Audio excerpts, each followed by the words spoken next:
the Chase Thomas Podcast, for people who have nothing but time to kill. I don't think so. I think depending on what the trade looks like, and it would, for my understanding, look like something like D'Angelo Russell with either Gabe Vincent or Rui Hachimura as kind of matching salary, then like one more kind of throw-in guy, making a little bit of money relatively, and then like potentially a pick and maybe some protection on that. That type of package for Zach LaVine. I like maybe.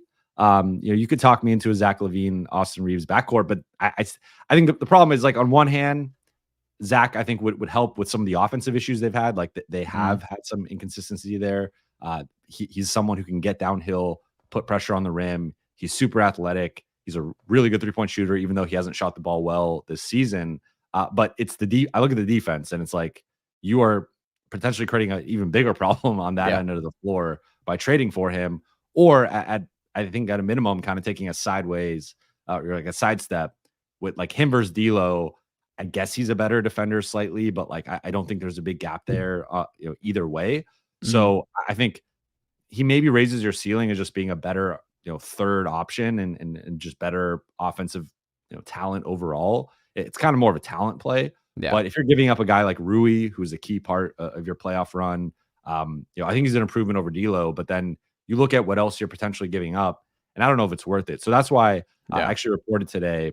The Lakers have interest in DeMar DeRozan and Alex Caruso. If those two guys, if there's like a fire sale in Chicago, and now it just becomes everyone's available, except for some of the younger guys, we're looking to move pieces like DeRozan and or Caruso would be two guys that the Lakers would have a lot of interest in. Two guys both, or would it be one or the other? Either or. Could be both, could be one. But the Lakers, I think any kind of combination of those three, the one exception would be LaVine and DeRozan, too much money together. Yeah. But LaVine and Caruso, DeRozan and Caruso, one of those guys, individually, Lakers would have interest in any kind of combination of those three. Caruso's, man, the one who got away. Like, Laker fans, they've never really gotten over it. And then you kind of talk yourself into Gabe Vincent being that guy this year, and it's clear that that's probably not going to happen, right? Caruso's the exact type of guy that they need.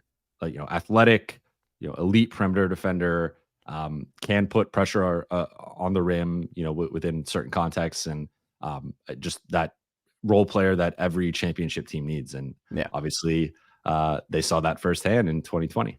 Do you think he wouldn't have bad blood there based on the contract stuff and how that all unfolded? Do you think he would be okay? I think there was like a little bit of hard feel. Like I think he wasn't happy with how it played out, and they essentially, like, I'm simplifying it, but they essentially chose Taylor Horton Tucker over him, even though they could have kept both.